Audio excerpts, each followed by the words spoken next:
আসসালামু আলাইকুম সবাইকে। আশা করি সবাই ভালো আছো। আজকে আমি নতুন একটা ডেইলি ব্লগ নিয়ে হাজির হয়ে গিয়েছি। তো চলো আজকের দিনটা একসাথে কাটাই। সবার প্রথমে এখানে আমার আম্মুর জন্য ফ্রেশ জুস বানিয়ে নিয়েছি। বিট, গাজর আর আমড়া দিয়ে। আম্মু বেশ কিছুদিন যাবত একটু অসুস্থ আছে, সবাই আমার আম্মুর জন্য দোয়া করবা।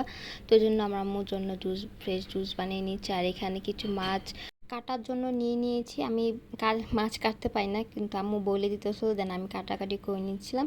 তো আজকে রান্নার খুব বেশি আয়োজন নেই, একদম সাদামাটা রান্না হবে আজকে। তবে একটু অন্যরকমভাবে, আমাদের পাশে গ্যাস নাই, ইন্ডাকশন চুলে আজকে রান্না করা হবে। আজকে রান্না করব হলো চিংড়ি দিয়ে লতি। তো দেখি ইন্ডাকশন চুলায় চিংড়ি দিয়ে লতি কেমন হয়, চলুন দেখা যায়।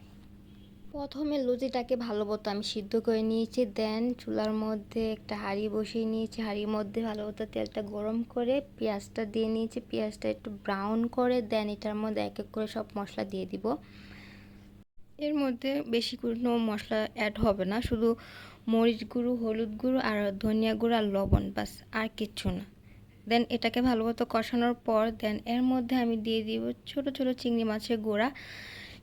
লতির সাথে বেশিরভাগ চিংড়ি মাছের গুঁড়া কিংবা ইলিশ মাছের মাথা দিয়ে রান্না করে খেতে কিন্তু ভালোই লাগে, তাই না? তো এখানে যে দেন এর মধ্যে আমি লতিটাকে দিয়ে দিয়েছি। এখন এটাকে ভালো মতো কষানোর পর একবারে পানি দিয়ে আমি এটাকে রান্না করে নিব।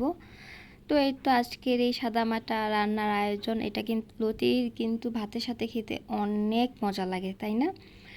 আজকে রান্না বান্না কাজ শেষ করে বিকালে আম্মুকে নিয়ে একটু হাঁটতে বের হলাম। একটু জুরাইন কবরস্থান বাজারের দিকে যাব, ওখানে প্রয়োজনীয় জিনিসপত্র নিলাম আর বাজারের ব্যস্ত পরিবেশটা উপভোগ করলাম। কিছুটা সময় কেটে গেল, কিন্তু ছোট্ট একটা ঘোরাঘুরি কিন্তু দিনটাকে অনেক আরও বেশি অসাধারণ করে ফেলে, তাই না? তো সাথে যদি আম্মু থাকে তো আরও ভালো। চারপাশটা ভালো মতো দেখতেছিলাম যে কি কোথায় আর কি কি পাওয়া যায়। দেন আম্মু আর আমি দেখতেছিলাম। তো এখানে এই ছোট্ট চায়ের কাপগুলো কিন্তু আমার বেশ পছন্দ হয়েছে। তো দেন আমরা চলে গিয়েছি তার পাশেই ডিএডি প্লট পুকুর পাড়টা। এই পুকুর পাড়টা পরিবেশ চারদিকে অনেক নিরিবিলি আর মায়ের সঙ্গে কাটানো কিছু শান্ত মুহূর্ত, সব মিলিয়ে বিকালটা বেশ ভালোই কেটে গেল। জীবনে আসলে অনেক বড় কিছু লাগে না, প্রিয় মানুষগুলোর সঙ্গে এমন ছোট ছোট মুহূর্তই কখনো কখনো মনটাকে ভালো করার জন্যই কিন্তু যথেষ্ট। তো আজকে বিকালটাকে এত মিষ্টি বাতাস ছিল, বসে এত ভালো লাগছে পুকুর পাড়টা, যা বলার মতো না। তো কিছুক্ষণ আমি আর আম্মু ওখানে হাঁটাহাঁটি করার পর কিছুক্ষণ বসে এই নিরিবিলি পরিবেশটাকে উপভোগ করলাম।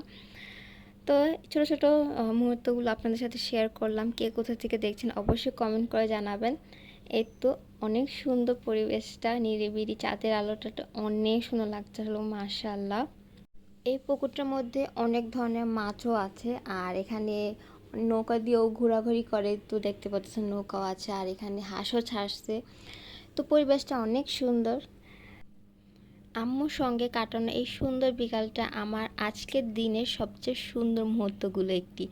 এভাবে ছোট ছোট মুহূর্তগুলো জমিয়ে রাখতে চাই আমার প্রতিদিনের গল্পে। তো ওখান থেকে আমরা বের হয়ে আম্মু কিছু সবজি কেনাকাটা করেছে। আজকে ব্লগটা এই পর্যন্ত শেষ করছি। আশা করি আজকে ব্লগটা ভালো লেগেছে। ভালো লাগলে কিন্তু অবশ্যই একটা লাইক দিয়ে যাবে, আর নতুন হলে ফলো আর সাবস্ক্রাইব করে পাশে থাকবে। আবারও দেখা হবে নতুন একটা ব্লগে। আল্লাহ হাফেজ।